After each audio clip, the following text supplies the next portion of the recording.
오늘 함께 나누실 하나님 말씀은 구약성경 아가서 말씀 4장 13절에서 5장 8절까지의 말씀을 우리 함께 찾으셔서 교도하시도록 하겠습니다. 북풍아 일어나라, 남풍아 오라 라는 제목으로 오늘 하나님께 주님의 말씀 나누기 원합니다. 지난주에 저희가 신랑 되시는 솔로몬이 예수 그리스도가 신부를 향하여 너무나 어여쁘다 하면서 그 신부를 향한 그 아름다운 모습을 찬양하는, 아름다운 모습을 기뻐하는 그런 내용들을 제가 살펴보았습니다. 그런 내용들 가운데 특별히 계속적인 신부를 향한 칭찬, 신부를 향한 사랑, 신부를 어떻게 귀하게 여기시는가를 오늘 본문 말씀에서 계속 말씀이 이어지고 있습니다. 오늘 본문 말씀에는 내게서 나는 것은 석류나무와 각종 아름다운 과수와 고베라와 나도와 번홍화와 청포와 개수와 각종 유향목과 머략과 침향과 모든 귀한 향품이요 너는 동산의 샘이요. 동산에 대해 살펴봤었습니다. 잠근 동산, 즉 예수님께만 드리는 가장 고결하고 가장 소중한 지성소와 같은 동산을 잘 가꿨다가 주님께 그 사랑을 고백해드리는 잠금 동산. 주님이 그 신부들을 볼 때 동산으로 비유하시면서 그 동산 안에는 과실들, 나무들을 지금 기뻐하는 모습을 보게 됩니다. 그래서 그러한 과실들과 나무들이 나오는데요. 석류나무부터 시작해서 과수와 또 꽃들 이런 것들을 말씀하고 있습니다. 천국에 가면 저희가 놀랄만한 것이 천국에 가본 분들의 많은 증언들은 거의 공통된 증언들, 똑같은 증언들은 무엇입니까? 천국에 들어가는 그 순간엔 오는 아름다운 향기 냄새, 천국의 향기. 꽃향기. 그 향기로 인해서 완전히 그 심령이 녹는 거죠. 너무나 아름다운 향기로 인해서 여긴 천국이구나를 알게 되는 것이죠. 거기서 또 들려오는 음악소리, 찬양소리. 천국에 가면요, 천국에 들어가면 그냥 번쩍번쩍한 그런 천국의 아름다움만 있는 것이 아니라 거기에는 그냥 향기와 음악과 찬양과 그 평안 가운데 그냥 들어가게 되는 것입니다. 천국 밖에는 그게 없죠. 천국 밖에는 어둠입니다. 천국 밖에는 어둠이고 또 저 수월, 지옥이라는 그 지옥의 장소는 껌껌하고 마귀, 사탄, 원수가 있는 곳인데 천국 안으로 들어가면 성 안으로 입성하게 되는 그 순간에 향기와 꽃과 그런 아름다운 주님의 나라를 경험하게 되는데요. 근데 주님께서 오늘 신부들에게 우리 안에 하나님을 향한 아름다운 향기, 하나님을 향한 아름다운 꽃, 하나님을 향한 아름다운 과실, 신부들 안에 그것을 주님이 보신다는 거죠. 우리 안에 그래서 주님을 섬기고 사랑할 때, 주님을 의지하고 주님을 바라볼 때 우리 안에 그러한 동산이 만들어지는 것입니다. 마치 작은 천국과도 같은, 주님을 모시고 주님과 함께 할 수 있는 작은 천국과도 같은 그런 아름다운 동산. 그런데 이 동산에 주는 의미들을 가만히 보면 각종 아름다운 나무와 과수와 꽃 이런 것이 등장하고 있는데 이것은 1차적으로 신부들이 맺는 심령의 영혼의 열매 상태를 볼 수 있다는 것을 제가 확인하게 됩니다. 그 동산 안에는 그냥 텅텅 비어있는 자갈밭, 돌짝밭, 잡초밭이 아니에요. 그것은 열매가 있는 곳입니다. 열매. 주님께서 우리를 구속하시고 우리를 죄 가운데서 구원하여 주셨을 때 우리에게 기대하는 것이 있었습니다. 그것은 단지 너희가 구원받고 씻음 받았으니까 그것으로 만족하면서 있다가 주님 나라 오라가 아니라 주님은 구속받은 백성에게 기대하는 것이 있습니다. 그것은 그 동산 안에 무엇이 있을까? 주님과의 관계 안에 있었던 그 동산 안에 무엇이 있을까? 주님은 우리에게 아름다운 동산을 가꾸고 그곳에서 열매를 맺으라고 말씀하고 있습니다. 그래서 로마서 7장 4절에서 5절에 보면 그러므로 내 형제들아 너희도 그리스도의 몸으로 말미암아 율법에 대해 죽음을 당하였으니 이는 다른 이 곧 죽은 자 가운데서 살아나신 이에게 가서 우리가 하나님을 위하여 열매를 맺게 하려 함이라.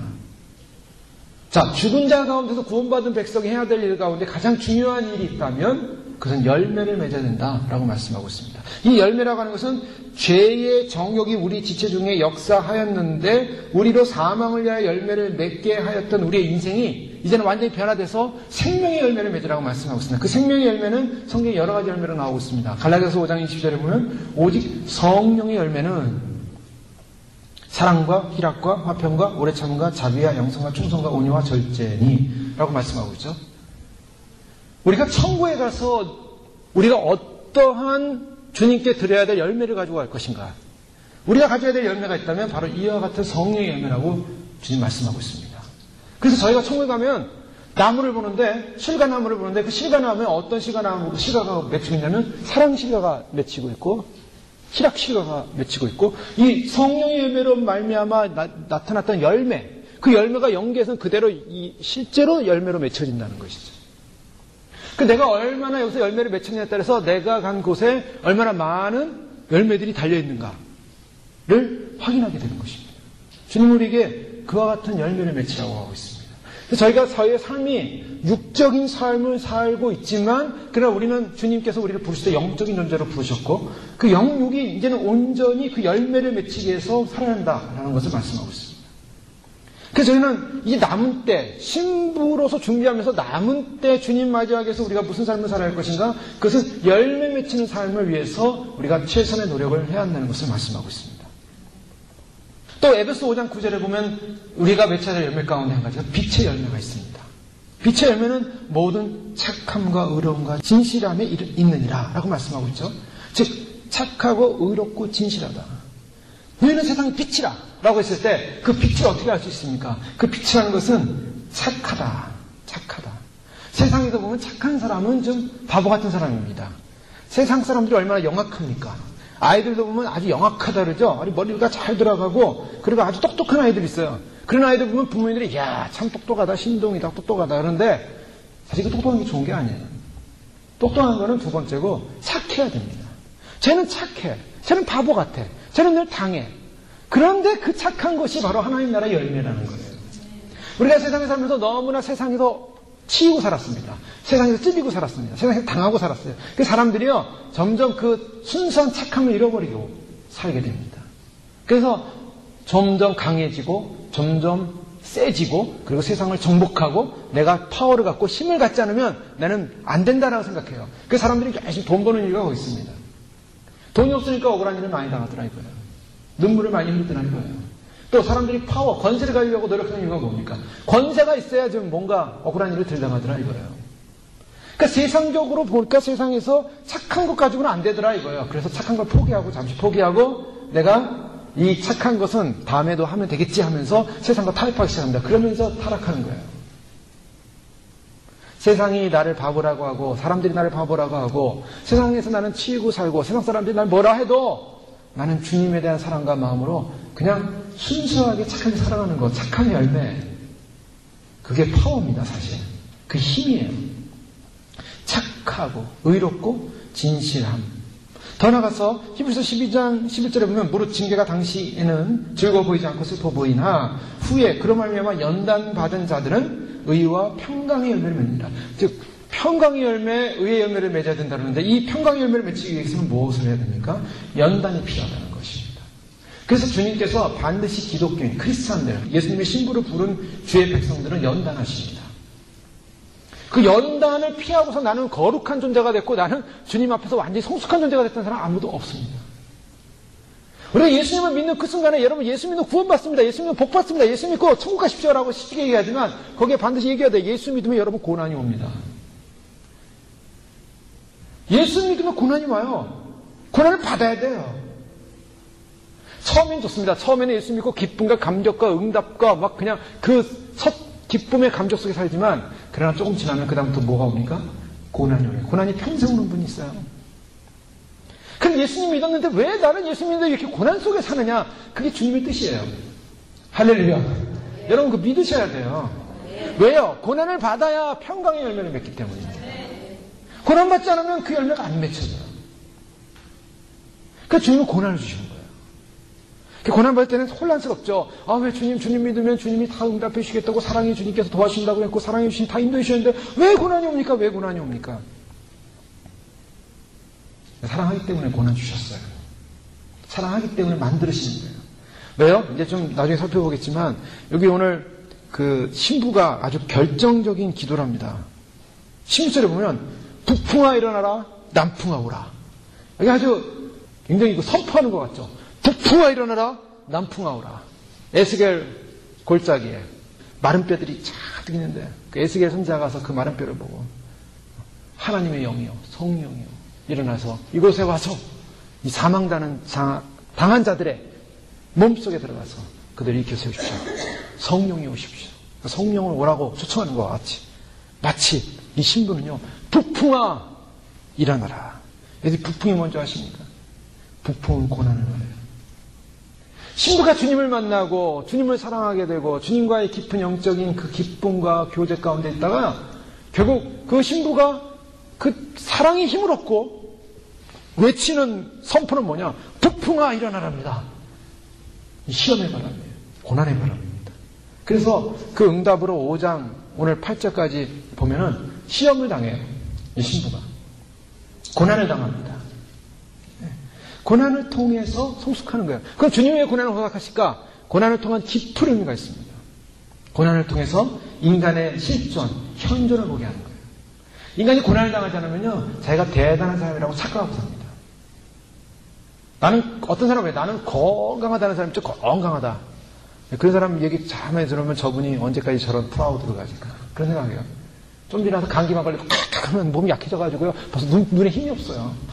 며칠 전에는 건강하다고 자랑하는 사람이 감기만 걸려도 기가 죽고 있어요. 그렇지 않습니까? 인간은 아무것도 아니에요. 뭐가 내가 대단한 존재라고 굉장한 존재라고 스스로 착각하고 대단할 때는 그렇게 살고 있는지 모르겠지만 주님께서 잠깐만 감기 바이러스만 집어넣어도 인간은 다 그냥 아무것도 못하는 거예요. 거기서 깨닫는 게 뭔가? 거기서 깨달아야 돼요. 그걸 깊이 깨닫는 사람일수록 큰 성숙을 하게 되고 성숙하는 사람일수록 큰 고난이 필요 없습니다. 근데 거기서 깨닫지 못하면 더 큰 고난이 와요. 거기서 깨닫지 못하면 더 큰 고난이 와요. 빨리 광야는 통과해야 됩니다. 광야는 빨리 통과해야지 가나안에 들어가지 광야 생활을 너무 오래 하면요 사람이 지쳐버려요. 그럼 광야 생활에 들어갔을 때 광야에서 주는 하나님의 메시지의 의미를 알아야 됩니다. 그런 사람이 지혜로운 세상이에요. 그래서 여호와를 경외하는 것이 지혜의 근본이다. 즉 고난이 왔을 때 이것은 하나님께서 나에게 주시는 분명한 성숙을 위한 과정이다라고 믿고 그 고난을 믿음으로 받아들이면 성숙하면 그 다음 고난이 좀 오더라도 그것을 또 받아들이면 주님께서 평강의 열매를 주십니다. 그런 사람들은 어떤 고난이 와도 흔들리지 않아요. 그리고 주님께서 그 다음 일을 맡겨주세요. 그런데 그 고난 속에 빠져가지고 고난 속에 헤어나지 못하는 사람은 더 큰 고난이 오고 또 거기서 헤어나지 못하고 또 더 큰 고난. 그 감당하기 힘들지만 그렇게 해서 아직까지 그 수준에 도달시키기 위해서 주님 훈련하십니다. 그것도 감사한 일이에요. 왜요? 주님은 결론은 성숙시키기 때문입니다. 그 고난의 바람을 하나님 겪게 하세요. 그 겪은 다음에 평강이 오는 거예요. 견고함이 오는 것입니다. 강건함이 오는 것입니다. 그 다음에 맺혀야 될 열매가 있는데 로마서 6장 20절에 보면 그러나 이제는 너희가 죄로부터 해방되고 하나님께 종이 되어 거룩함에 이르는 열매를 맺었으니 거룩함에 이르는 열매. 원래 맺혀야 될 열매 가운데 또 중요한 것은 거룩함입니다. 그래서 우리의 삶의 목표와 방향이 이제 거룩해지기 위해서 가는 거예요. 주님께서 너희가 거룩하지 않으면 나를 볼 수 없다라고 분명히 말씀하고 있어요. 예수님이 재림하실 때 신부들에게 준 휴거 백성들에게 가장 요구하시는 제1의 자격 조건은 거룩입니다. 그럼 내 스스로가 거룩할 수 있는가? 나를 보면 거룩할 수 있는가? 나 스스로가 자의적인 거룩을 이룰 수 있는가? 나 스스로의 자의적인 거룩은 힘이 됩니다. 불가능해요. 왜요? 인간은 죄성이 아직도 남아있어요. 그 전적 타락으로 인한 그런 거듭났음에도 불구하고 아직 육을 입고 있기 때문에 아직 지상에서 살고 있는 동안은 그 육성에 대한 영향을 받아요.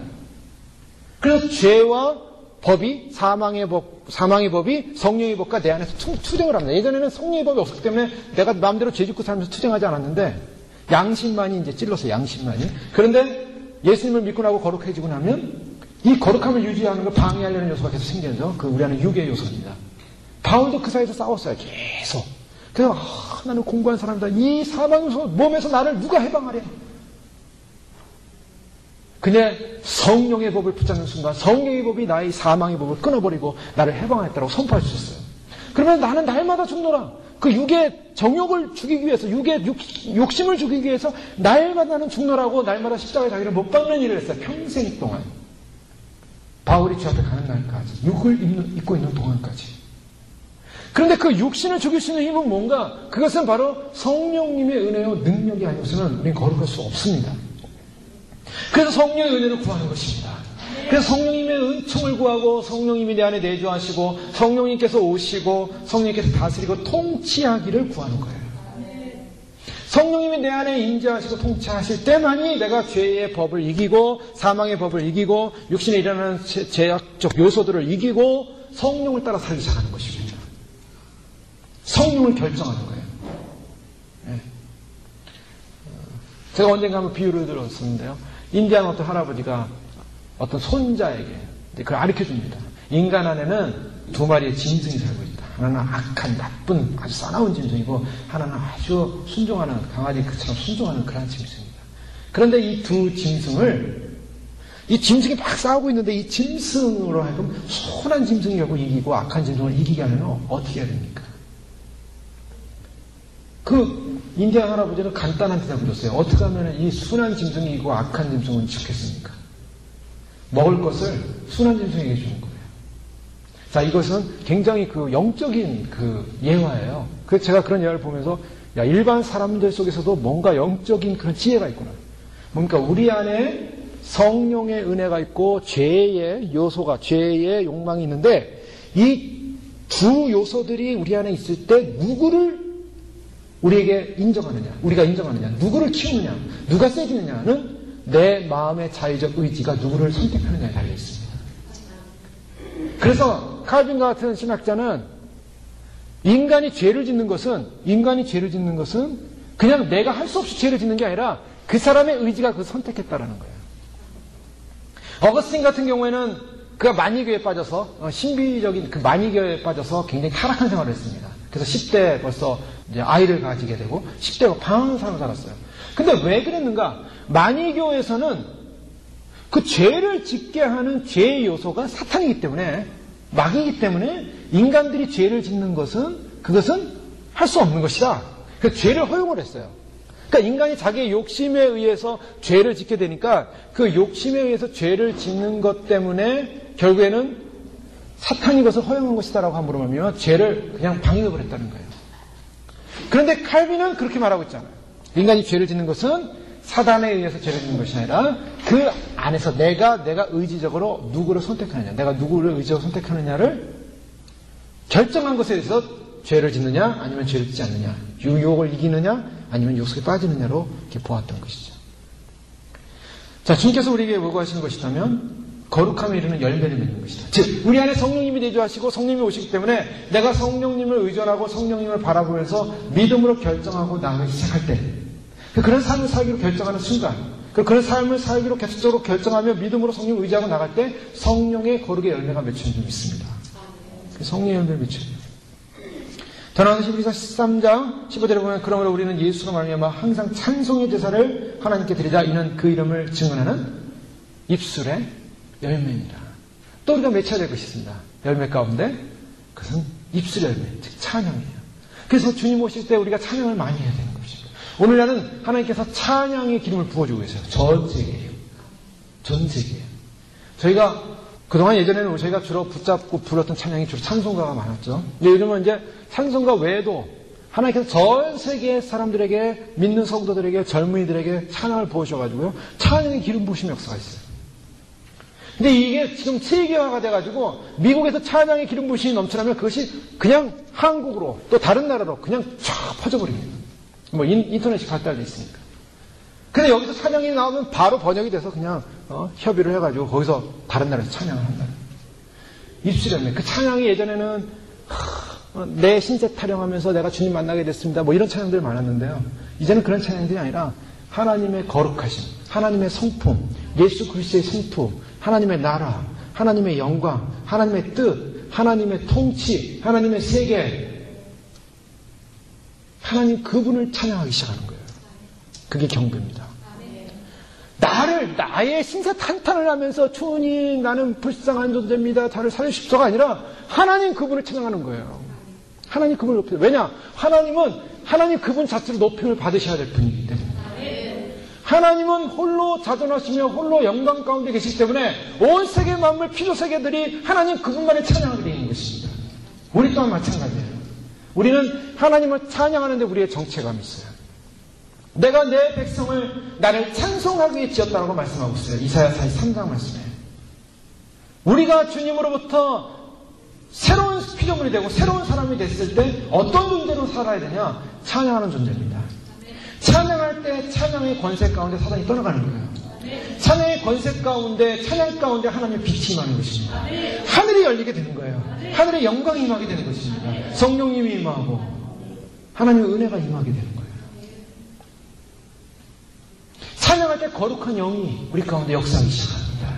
찬양할 때 찬양을 통해서 하나님 영광을 받으시고 그 찬양의 통로를 통하여 우리는 주님의 보호자까지 올라가는 거예요. 천국에 가면 우리가 해야 될 일이 무엇이겠습니까? 천국은 들어가자마자 찬양이에요. 입술로 찬양하고 악기로 찬양하고 모든 것을 찬양해요. 시편해 보십시오. 시편에 그 천국에서 일어나는 일들을 다 하고 있어요. 너희는 두들기며 찬양하고 혀으로 찬양하고 목소리 높여 찬양하고 소리쳐 찬양하고 목소리 높여 찬양하면 영광 돌리는 그런 모습들. 주님께서 우리에게 여러 가지 열매를 맺으라고 말씀하고 있는데 그런 열매 맺히는 그런 모습을 이 동산에서 보여주고 있는데 이 동산 안에 있는 나무들의 모습 또 꽃들의 모습을 보니까 여러 가지 또 의미들을 갖는 것을 보게 됩니다. 오늘 특별히 13절 말씀에 내게서 나는 것은 석류나무가 나오고 있지 않습니까? 이 석류라는 것은 이 다산의 상징을 표현하기도 하는데 이거 풍성함을 말합니다. 즉 다른 이에게 영향을 끼치는 아름다운 영향력을 보여주고 있다라는 것을 생각해 볼 수가 있습니다. 또 향기로운 과수와 고베라와 나도초, 또 고베라가 나오는데요. 이 고베라는 아주 작은 꽃인데 그 향기가 2km 정도까지 이렇게 퍼져나간다고 합니다. 그래서 그 향기가 2km까지 퍼져나가니까 얼마나 놀랐습니까? 솔로몬이 사랑하는 여인을 비유해서 고베라라고 했는데요. 6월에서 7월경에 꽃이 피는 바로 장미향과 프레지어 향을 닮은 그런 냄새인데 그 향기가 2km 쫙 퍼져나갑니다. 특히 밤에 많은 향기를 내면서 퍼져나가는 그런 꽃으로 알려져 있습니다. 또 나도초라고 그랬죠. 나도초. 이 나도초는 해발 3,000에서 4,000m의 높은 지대에서 나는 꽃인데 이 한 방울이 얼마나 시발성이 강한지 그냥 금방 날아가 버린대요. 그래서 금방 날아가 버리기 때문에 이 나도의 그 향은 꼭 봉합을 합니다. 봉합을 해서 그 향을 쓸 때는 그 그릇을 깨게 돼 있어요. 그래서 흙으로 된 그릇인데 완전히 늘봉된 그런 그릇에다가 나도 향을 넣는다고 합니다.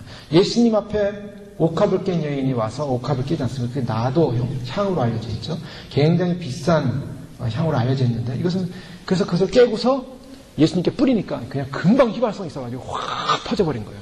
그래서 바로 주님을 사랑하는 예수님 앞에 예수님의 장사를 앞에 놓고 주님을 사랑하는 고백, 사랑의 고백, 바로 옥합을 깨는 고백, 바로 예수님께 뿌렸어요. 깨가지고 다 버린 거예요, 사실. 깨는 그 순간에 뚜껑 닫으면 된 게 아니라 깨는 그 순간에 다 날아가 버리는 거예요. 바로 그런 가장 결정적으로 참 귀하게 모아놨던 것을 예수님께 드렸던 바로 그런 신부의 모습. 번홍화라는 것이 있는데 이 번홍화는 이 신부된 교회에 요구되는 향품의 하나로서 성경에 딱 한 번 나오는 그런 꽃입니다. 샤프란으로 알려진 꽃인데요. 1g의 실고추 같은 마른 샤프란을 얻기 위해서는 500여 개의 꽃을 다 따 모아야 된대요.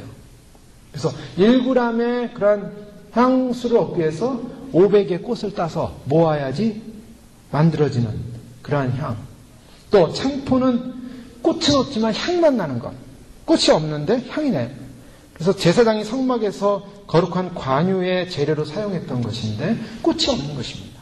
계수는 주님의 은혜, 다양한 주님의 은혜 가운데 특별히 이 푸른 나무, 시편 30편 35절이면 내가 악인의 큰 소리를 본즉 그 본토에서 푸른 나무의 무성함 같으나 하면서 이 푸른 나무의 한 모습, 계수나무다 이런 표현을 하고 있는데요. 세상에 믿지 않는 자들이 믿는 자들보다 더 번성하고 더 부경을 누린 것 같지만 그러나 결국에는 진정으로 월계수가 향기롭고 푸르청청하게 보이는 것은 바로 우리 신부들이다.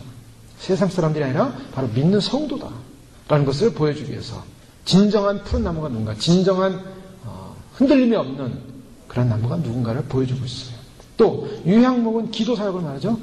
이 동방 박사들이 아기 예수님께 와서 그 유향을 드렸을 때 하나님이 기뻐 받으신 향기로운 제물과 같은 그런 분향, 그런 분향의 모습으로 드려주고요. 모략은 방부제 같은 역할로 잘 알려져 있습니다.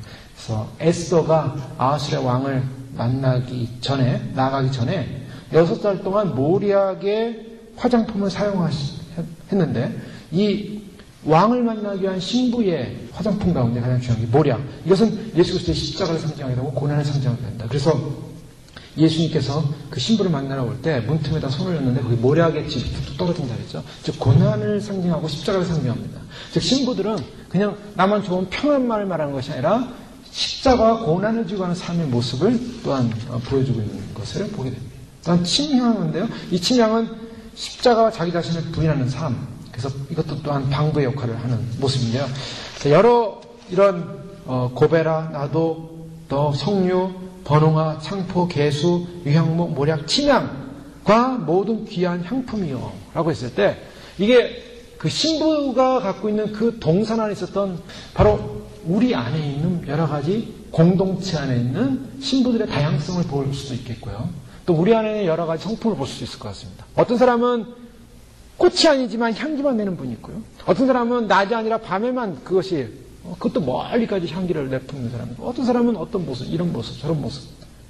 또 어떤 사람은 고난에, 어떤 사람은 또 향기에, 어떤 사람은 기도에, 어떤 사람은 다양한 사랑의 마음으로 사람들을 품는 여러 가지 그 다양한 신부들의 모습, 다양한 공동체 안의 모습, 더 나아가서 우리 각자가 맺는 그런 영적인 열매들의 모습을 볼 수 있다라는 것을 저희가 생각해 볼 수 있게 됩니다. 주님께서 우리를 보실 때 이와 같은 다양한 각자가 각자의 성품과 각자의 성향과 각자의 모습이 있지만 그것을 귀하게 여기신다라는 것을 저희가 볼 수 있게 됩니다.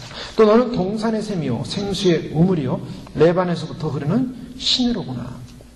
동산의 샘이다. 이 샘, 생수, 우물은 바로 성령님을 말씀하고 있죠. 그래서 성령님께서 내주하고 계시고 성령님의 기름 부심이 있고 이 성령님의 기름 부심으로 말미암아 성령님의 인치심으로 말미암아 약속이 견고해지는 성령의 역사는 하나님의 영으로 충만한 그러한 하나님의 약속으로 견고해지는 그러한 모습을 보여주고 있고 성결의 영으로서 우리 가운데 임재하시고 결국 주님 앞에 회개함과 거룩함으로 나갈 때 동산의 샘처럼 생수의 우물처럼 레반에서 흐르는 시냇물처럼 성령님은 우리 안에 머물기도 하시고 우리 안에 오시기도 하시고 흘러가기도 하시는 그런 역사를 이루시는 것을 보게 됩니다. 그래서 성령의 역사가 내 안에 일어날 때 이 부흥의 새로운 모습이 일어나게 되는데 이 성령의 역사로 말미암아 내 안에 교만이 깨어지게 되고 내 안에 어둠이 떠나가게 되고 그래서 성령님의 은사를 성령님과 함께 성령님을 모시고 성령님을 증거하는 그러한 삶의 모습으로 나아간다라는 것을 볼 수 있습니다.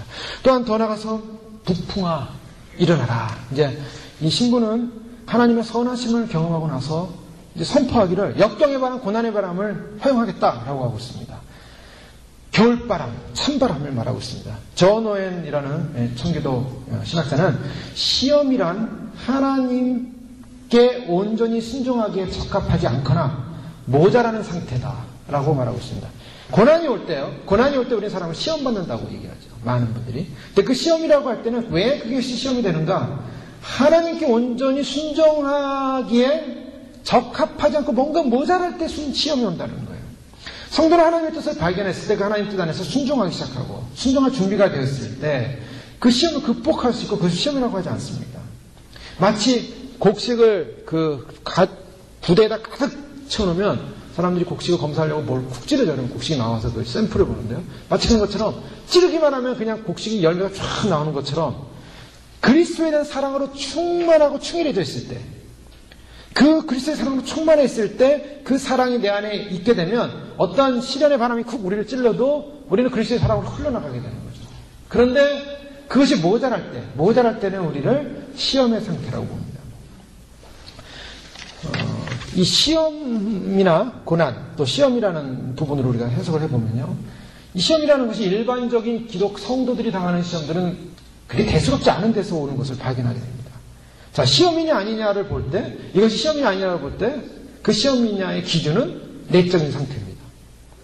내적인 상태에 따라서 어떤 사람에게는 그것이 자기를 성찰할 수 있는 하나의 귀한 약이 돼서 그것을 극복함으로 말미암아 얻는 귀한 은혜가 되는 시간이 될 수도 있겠지만 어떤 사람은 미끄러지게 되는 독이 될 수 있다는 겁니다. 그러니까 내적 상태예요. 우리가 객관적으로 볼 때는 저거는 시험거리도 아닌데 어떤 사람은 시험인 사람이 있어요. 그렇죠? 어떤 사람은 우리가 볼 때 저건 아무것도 아닌 거예요. 그런데 그 사람에게는 그게 시험이에요. 내적인 상태에 따라 이게 시험이냐 아니냐. 그것을 또 어떻게 해석하느냐에 따라서 어떻게 받아들이느냐에 따라서 나한테는 귀중한 약이 되고 어떤 독이 될 수도 있다. 근데 이런 경우가 있습니다. 이게 이제 악에 의해서 연결이 될 때, 악에 의해서 연결될 때는 우리가 이것을 하나님이 과연 주신 것인가? 물론 뭐 최종적으로는 하나님이 주셨다라고도 이렇게 우리가 뭐 해석을 해볼 수 있는 영역도 있겠지만, 그러나 악으로 인한 시험은 주님이 허락하시는 것이 아니라 그 악으로 인한 그 악에 대한 우리의 반응 때문에 결국 우리가 시험에 걸릴 수 있다라는 것이 시험에 대한 해석이라고 볼 수가 있습니다. 그래서 어떤 사람은 이것이 테스트냐, 템테이션이냐. 우리 하나님께서 우리를 훈련하기 위해서 주는 건 테스트고, 우리가 유혹에 빠지게 하는 템테이션인데, 사실은 이 테스트나 템테이션은 결과론적으로 우리가 어떠한 마음의 자세로 그것을 보느냐, 나의 욕망과 불순종의 자세로 보면 그것은 템테이션이 될 수가 있고, 나의 욕망이 아닌 정말 성화의 길 앞에 반드시 있을 수 있는 것이고, 하나님의 능력과 은혜로 말미암아 순종함으로 나의 연약함과 부패성에도 불구하고 그것을 극복해 나갈 수 있다면 그것은 능히 감당할 수 있는 시험이 되는 것입니다.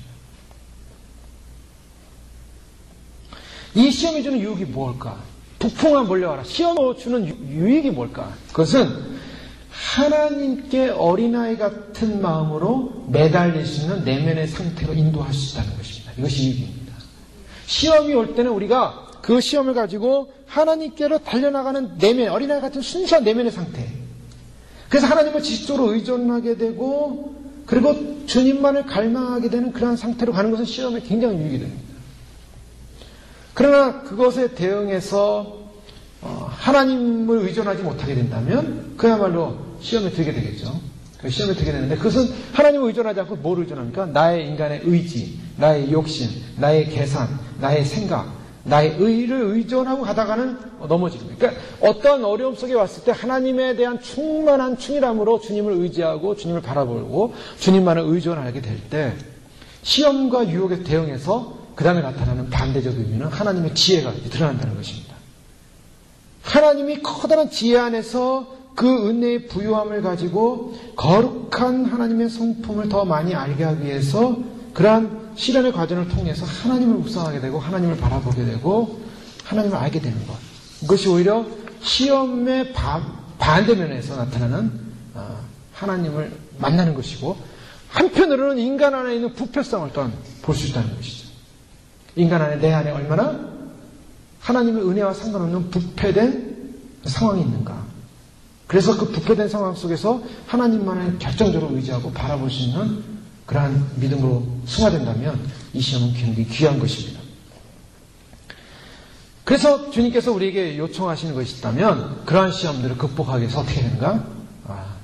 미리 하나님을 알아가야 한다는 것이죠. 하나님을 알아가야 한다. 그래서 하나님을 알고 하나님의 빛 가운데 머물고 하나님과의 묵상 가운데 머물고, 어떠한 환경 속에서도 나의 정욕과 나의 힘이 아니라 하나님을 의지하는 마음으로 나가야 된다라는 것입니다. 그래서 하나님을 계속 의존할 때 우리는 능히 그러한 시험들을 극복해 나갈 수가 있게 되는 것을 보게 되죠. 그래서 고린도전서 16장 10절에 깨어 믿음에 굳게 서서 남자답게 강건하라, 깨어라. 그리고 사대교회 계시록 3장 2절에 말하는 것처럼 너는 일깨어 남은 바 죽게 된 것을 굳건하게 하라. 내 하나님 앞에 내 힘이 온전한 것을 찾지 못하였으니 일깨어 깨어나라. 주님 앞에 깨어나서 시험 감당할 시험 밖에는 너에게 당한 것이 없으니 하나님 앞에서 너희가 감당하지 못할 시험 당을 허락지 아니하시겠다고 고린도서 10장에 말한 것처럼 결국 그 시험을 극복해 나갈 수 있다라는 것을 성경에서 보여주고 있습니다. 이 북풍아 몰려와라, 북풍아 와라, 북풍아 일어나라 라고 신구가 이렇게 외칠 때는 이제 어느 정도 영적인 성숙을 통해서 하나님의 거룩하신 은혜와 하나님의 지혜와 하나님의 부유함과 그리고 그 하나님을 의존하는 믿음을 말미암아 결국 시험을 극복해 나갈 수 있는 그런 거룩한 성장의 단계에 이르렀음을 지금 보여주고 있는 것입니다. 저희가 그래서 신앙생활하면서 주님을 사모하면서 갈망하면서 주님 앞에 아름다운 향기와 아름다운 동선으로 말미암아 주님 앞에 드려질 때, 그럼에도 불구하고 오는 여러 가지 부풍적인 상황들, 그런 부풍적인 상황도 능히 하나님의 이름을 높이고 하나님의 성품을 높이고 하나님께 영광을 돌리고 우리가 능히 그것을 시험을 극복해 나가면 말미암아 주님께 아름다운 장성한 성장한 사랑의 열매를 올려드릴 수 있는 하나의 중요한 진단 단계가 되기 때문에 신부는 북풍아 일어나라 담대히 외치셨죠. 근데 그 결과로 해서 어떤 결과가 이루어지냐면 예수님께서 이 고난의 이 모략의 즙을 가지고 신부를 깨우러 옵니다. 신부로 깨어났는데 이 신부가 느끼는 경험되어지는 사건은 하나님의 임재의 부재를 경험합니다. 이 신부가 옷을 벗었다 그랬어요. 성경은 옷이라는 개념이 여러 가지 개념이 있지만은 이 신부는 지금 두 가지 개념을 볼 수 있어요. 침대에 편하게 누워가지고 이게 세상 잠에 푹 빠져있는 상황. 그렇기 때문에 신랑이 와서 문을 열려고 할 때 신랑이 부를 때 신랑을 맞으러 나가지 못하는 어떤 신부의 어떤 나태한 상황, 잠들어 있는 상황으로 해석해 볼 수가 있어요. 그래서 내가 옷을 벗었는데 어찌 다시 입겠으며 내가 발을 씻었으니 어찌 다시 더럽히랴마는 이런 말을 통해서 신부의 어떤 부정적인 하나님에 대한 성숙함을 가졌음에도 불구하고 결국엔 또 금방 부정적으로 세상 속에서 아닌 편안함 속에서 안일함 속에서 빠져있는 잠들어 있는 모습을 볼 수도 있고요. 그러나 전체적인 흐름 속에서 한 가지 해석해 볼 수 있는 것은 다른 해석을 해볼 수가 있습니다. 내가 옷을 벗었으니 이 옷을 벗었다는 이 표현은 다른 표현으로 해서 신부가 세상의 옷 그리고 더러운 옷 육신의 옷, 또 죄악의 옷을 벗었다는 개념으로 볼 수가 있어요. 자기의 옷을 입고 있었고 자기의 더러운 옷을 입고 있었는데 바로 예수님을 만남으로 말미암아 그런 더러운 옷을 벗고 깨끗하고 정결해져 있는 그런 영적 상태, 또 그러한 영적인 상태에서 내가 내 발을 씻었다라고 표현하고 있지 않습니까? 내가 내 발을 씻었다. 이것은 예수님께서 목욕한 자에게는 손과 발을 씻는 거에는 없다. 즉, 내 발도 씻었다. 정결한 상태로 말하고 있습니다. 그러면 이거 두 가지로 해석할 때, 신부가 역경의 바람이 올 때, 주님을 만나고자 하는 그 소망을 잃어버리고, 주님을 영접하고자 하는 그 열정을 잃어버리고, 침대에서 편안하게 누워서 세상의 안일함 속에 빠져있는 상태인가. 그렇게 해석으로 볼 수도 있겠지만, 다른 한편으로 보면은, 신부가 자신을 정결하게 하고, 자기를 깨끗하게 하고, 예비되고, 단장되고, 준비된 상황에서, 이제 신랑이 왔을 때 신랑을 맞으러 가는 상황으로도 해석할 수 있다는 것이죠. 양면을 다 해석할 수 있습니다. 그래서 우리가 후자를 좀 더 생각해 볼 수 있는 거예요. 왜요? 옷을 벗었다라는 이 표현 속에서 자신의 더러운 옷을 입고 자기의 발을 씻었다는 것은 정결한 상태를, 자기의 상태가 좀 정결하다는 걸 보여주고 있습니다. 정결한 상태의 모습 속에서 예수님을 맞이하기 위해서 예수님께 달려나갔는데 예수님께서 그 신부의 마음을 움직이기 위해서 손을 살짝 내밀었어요. 손을 문빗장 속에 손을 살짝 내밀어가지고 그 신랑이 왔다는 걸 보여줬는데 신부가 뛰어나갑니다. 그래서 일어나서 뛰어나갔더니 그 신랑을 맞이할 수 없었어요. 신랑이 사라졌습니다. 자, 여기서 이제 그게 고난이었다는 거예요. 저희가 주님을 사모하고 주님을 사랑하고 주님 안에서 우리가 정결한 상황으로 믿음으로 나아가다가도 우리가 예수님과의 관계성 속에서 예수님이 우리의 임재 가운데 우리의 삶 가운데 잠깐 떠나는 것을 경험해 볼 수가 있습니다. 그럼 임재 가운데서 우리 가운데 떠났을 때 우리는 어떻겠습니까? 주님이 과연 떠난 것인가? 주님이 과연 우리를 버린 것인가? 아니요. 주님이 우리를 떠나거나 버린 상태가 아니라 주님께서 우리로 하여금 주님을 더 간절히 찾을 수 있는 찾고자 하는 열망을, 갈망을 유도내는 과정이다라고 볼 수가 있습니다. 주님은 우리를 더욱 주님을 찾고자 하는 갈망을 갖기를 원하십니다. 그래서 그 신부의 마음 가운데 그러한 테스트를 하실 수도 있다는 겁니다. 주님께서 잠깐 그 임재를 가린 듯한 두려움, 그래서 그 임재가 없는 두려움 속에서 그 신부는 당황스럽고 불안하고 그리고 초조하지만 그러나 그 신부를 향하여 달려나갈 때 주님을 향하여 달려나갈 때 그 주님을 찾고자 하는 그 마음을 가질 때 고난이 오더라는 거예요. 밖에 뛰어나갔습니다. 밖에 뛰어나가서 파수꾼들, 지키는 사람들에게 우리 신랑을 보지 못했느냐라고 성중에 행순하는 자들이 나를 만남에 그들이 어떻게 합니까? 이 행순하는 자들은 성중에 행순하다라는 이 말씀 통해서 이 사람들은 어떤 지도자들 내지 지키는 사람들이라고 볼 수가 있는데요. 파수꾼이라고 볼 수가 있는데요. 이 사람들이 어떻게 합니까? 이 신부를 향하여 쳐서 상하게 하고 성벽을 파수한 자들이 나의 옷을 벗겨 취할 거라. 쳐서 상하게 했다. 고난이 오더라는 거예요. 주님의 임재를 경험하지 못하고 주님의 임재를 찾고자 갈망함으로 달려나갔는데 그 달려나간 오신 주님을 만나기 위해서 달려나간 그 신부를 향하여 찾아온 사건은 뭐냐면 사람들이 그를 때리고 상처를 주고 옷을 빼앗은 사건이 일어납니다. 이런 걸 통해서 신부는 북풍아 일어나라 라는 그의 기도의 고백이 응답되고 있는 거예요. 북풍아 일어나라. 근데 실제로 북풍이 일어났어요. 실제로 차가운 바람, 싸늘한 바람, 실제로 내가 느낄 수 없는 주님이 떠나가 버린 듯한 바람이 일어났고 그리고 그 주님을 찾고자 달려나갔는데 결국 온 것은 사람들로부터 거절당하고 핍박당하고 사람들로부터 책망당하는 그러한 일들을 경험하게 됩니다. 자, 이때 남풍아 오라 그랬죠? 남풍아 오라. 이 남풍아 오라는 어떻게 해석할 수 있습니까? 이 남풍아 오라라는 이 결론 속에 이 신부는 이렇게 고백합니다. 예루살렘 여자들아, 8절에 보면 내가 부탁한다. 너희가 나의 사랑하는 자를 만나거든 내가 사랑함으로 병이 났다고 하려무나. 사랑함으로 병이 났다. 자, 이 신부의 마음은요, 지금 사람들로부터 이 북풍의 바람을 받고 있어요. 차가운 바람, 예수님이 임재가 사라진 듯한 두려움, 그 허전함, 그 차가움, 그 불안감. 그래서 성숙해서 아름다운 향기를 바라는 이 신부가 주님을 찾고자 달려나가서 뛰어나가서 찾는데 찾지 못하고 오히려 사람들로부터 비난을 받고 사람들로부터 책망을 받고 사람들이 정신 나갔다고 할 정도로 행동하는, 비난을 받는 오해 속에 빠지게 되죠. 이 오해 속에 빠졌을 때 신부의 마음은 어떠냐? 예루살렘 여자들아, 이 예루살렘 여자들은 신부하고 구별된 사람들입니다. 아마도 같은 성중에 머물러 있었지만은 이 예루살렘 여자들은 신부와 같은 마음으로 준비되지 못한 여인들 같아요. 똑같은 신앙생활에도 어떤 사람들은 신부처럼 주님을 사랑하고 사모하고 주님과의 관계 속에서 고민하고 주님을 만나냐 안 만나냐, 주님의 사랑을 고백해 듣고 주님께 예배하고 주님께 기도하고 주님으로부터의 그런 만남의 관계를 갖고 살아가는 신부가 있는 반면에 어떤 사람은 그냥 여인일 뿐이에요. 여인. 예루살렘 여인일 뿐이에요. 예루살렘이라는 것은 상징적으로 하나님의 도성을 상징하고 하나님의 도성이라고 하는 것은 바로 하나님의 교회를 상징한다면 어떤 사람들은 같은 교회 안에 있지만은 결국에는 신부가 아닌 그냥 여인일 뿐이에요. 주님에 대한 사랑이 없고 믿음도 고백도 그런 밀접한 관계도 이러한 주님의 임재와 주님의 사랑을 경험되어지는 그런 경험되어짐도 없는 그저 그냥 평범한 예루살렘 여인일 뿐입니다. 예루살렘 여자들아, 너희에게 내가 부탁한다. 너희가 나의 사랑하는 자를 만나거든 내가 사랑함으로 병이 났다고 하려무라. 이 지금 술람미 여인이 고백하는 이 고백이 벌써 두 번째로 보이죠. 내가 사랑함으로 병이 났다. 이것이 바로 남풍인 것입니다. 북풍의 바람에 맞으면서 그 북풍의 바람을 어떻게 극복합니까? 남풍으로. 이 남풍은 뭡니까? 사랑의 바람, 은혜의 바람, 소망의 바람, 그리고 따뜻한 바람, 그리고 격려의 바람, 이것으로 지금 맞이하고 있는 거예요. 자, 우리의 신앙 속에, 우리가 주님을 맞이하는 과정 속에 바로 겪는 경험이라고 주님 말씀하고 있어요. 아가서에서 보면은 이 아가서 신부가 주님을 향하여 향기를 바라고 열매를 바라고 주님께 장군 동산을 만들고 주님께 예배를 드리고 찬양을 드리고 참으로 주 앞에 온갖 우리가 표현할 수 있는 모든 사랑을 표현하면서 그 다음에 뭘 경험합니까?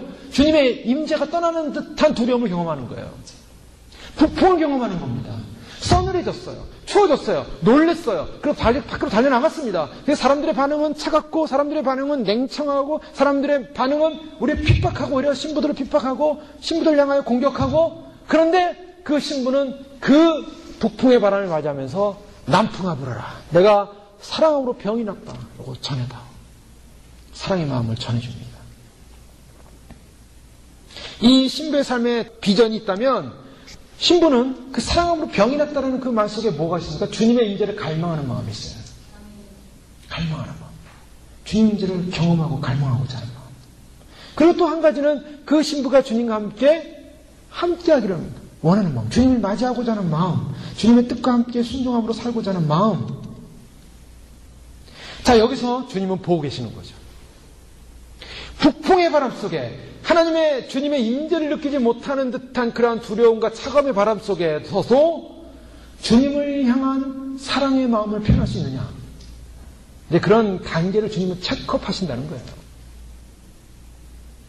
우리가 주님 오심을 준비하면서 주님의 신부로서 예비되고 산다고 하지만은 또는 우리가 원치 않는 북풍의 바람을 맞을 수가 있어요. 아니야, 주님, 북풍의 바람 오게 해주십시오. 근데 그 북풍의 바람이 실제로 왔어요. 주님의 임재가 사라진 곳은 북풍이에요.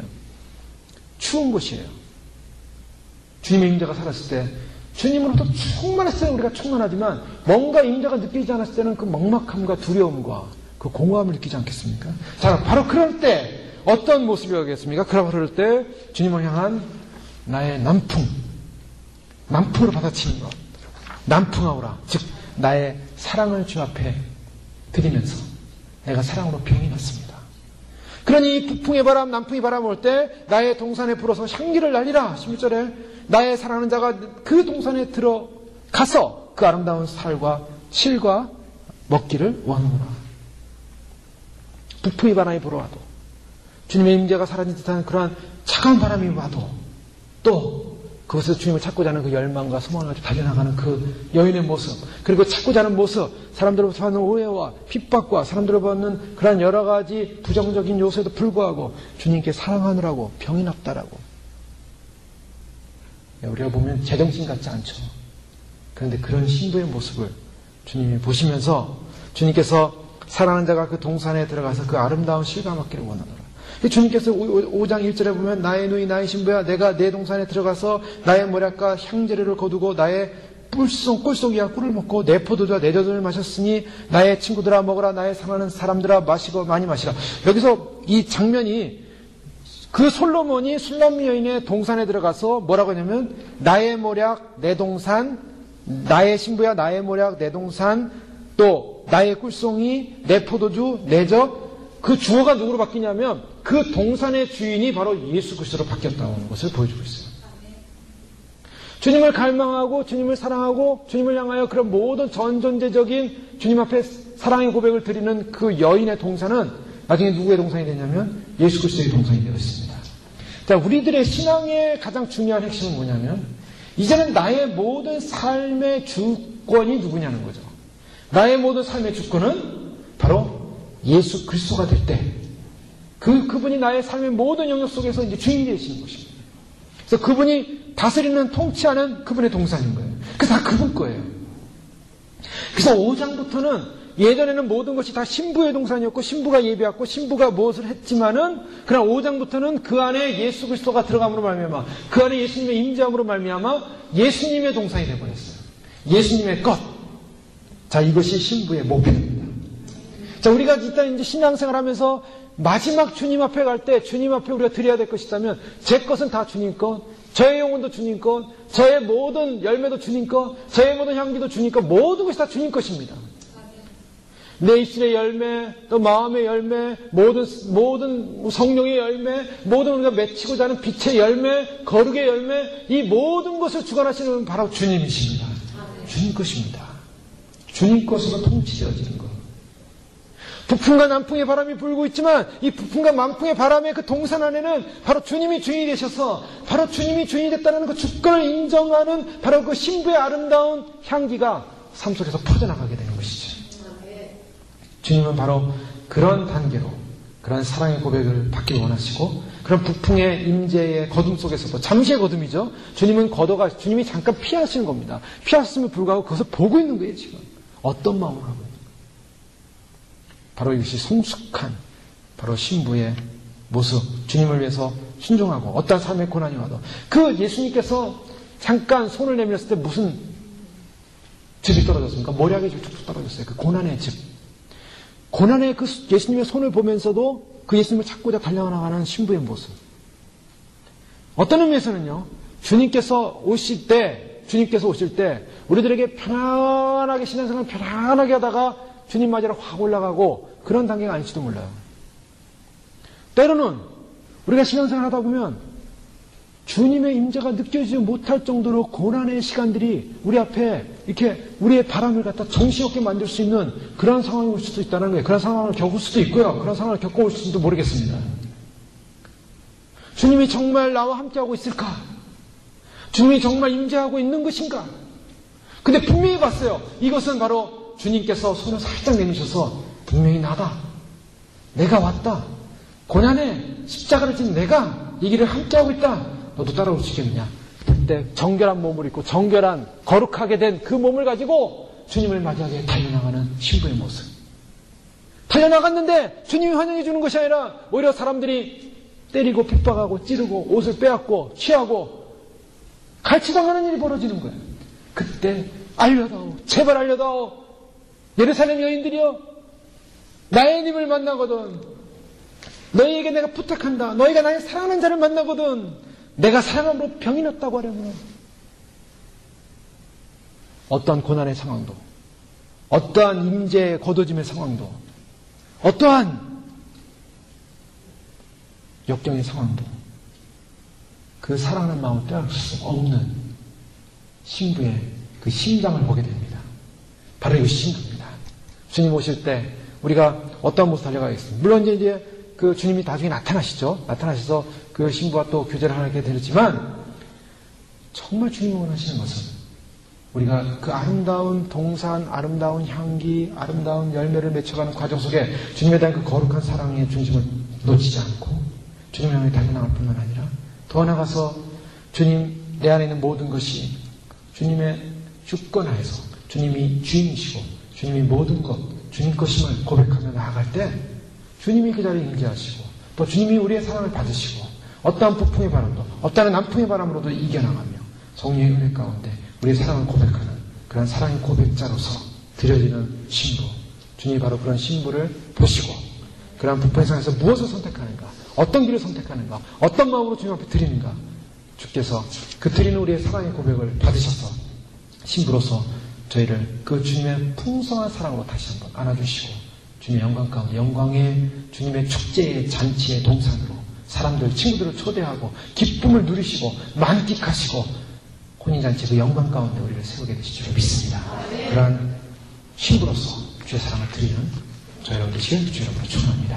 함께 기도하겠습니다. 이 시간 기도할 때 그렇습니다. 주님, 우리의 삶 가운데 주님 아름다운 삶의 열매로 주 앞에 드리지만 그러나 그러한 고백 속에서도 그러한 삶 속에서도 때로는 찾아오는 북풍의 바람들, 때로는 찾아오는 주님의 임재가 느껴지지 않는 참 주님을 그 고난 가운데 함께 참여하게 달려나갔는데 주님이 느껴지지 않아서 방황하고 주님이 느끼지 않아서 그 주님을 찾고자 뛰어다니는 그런 황급한 마음들 주님이 다 보고 계시고 귀하게 여기시고 그런 황급한 마음들을 갖고 있는 사람들 향하여 채찍질하시고 또한 우리를 향하여 어떠한 소리들과 어떠한 사람들의 오해 속에서도 우리의 마음이 중심한 주님을 사랑한다고 사랑함으로 병이 났다고 진정으로 주님 사랑함으로 병이 난 인생 도저히 사람들이 이해할 수 없는 인생 도저히 사람들의 머리로서는 이성으로 이해가 안 되는 인생 병이 난 인생 그 사랑을 올려드리게 하소서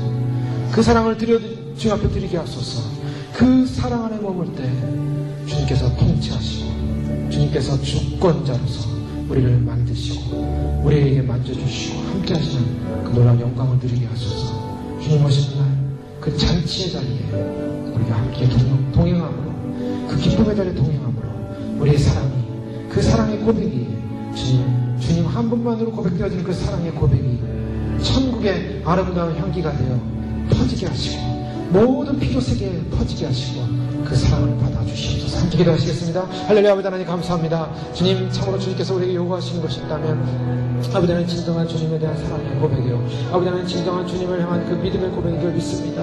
아버지 하나님 참으로 우리가 참으로 주님을 믿고 주님을 의지하지만 아버지 하나님 때로는 아버지 하나님 그 주님의 거룩한 사랑을 아버지 하나님 참으로 그 사랑의 열매들을 놓쳐버리고 아버지 하나님 참으로 주님을 놓쳐버린 듯한 아버지 하나님 그 임재의 부재 속에서 아버지 하나님 참으로 주님을 찾고자 달려나가는 그런 모습을 보여주지 않았기에 우리 각자의 모습 속에 각자의 슬픔 속에 각자의 아버지 하나님 주님을 향한 그 각자의 아름다운 모습 속에 향기와 아버지 하나님 그 꽃과 아버지 하나님 그 여러 가지 화실과 열매들로서 주 앞에 열매를 드리고 있지만 아버지 하나님 그와 같은 주님의 사랑을 확인한 자리에 아버지 하나님이여 북풍아 일어나라 남풍아 오라 참으로 고백하며 어떠한 북풍의 바람 속에서도 주님을 놓치지 않으며 어떠한 아버지 하나님이여 참으로 주님의 임재의 부재와 같은 두려움 속에서도 주님에 대한 사랑을 포기하지 않으며 아버지 하나님 주님을 향하여 달려나갈 때 아버지 그 사랑의 고백을 받으시고 아버지 우리 사랑함으로 병이 났다고 하나님 참으로 그 사랑의 고백을 받으시는 주님 아버지께서 참으로 주님 그 사랑함의 고백을 하는 신분을 향하여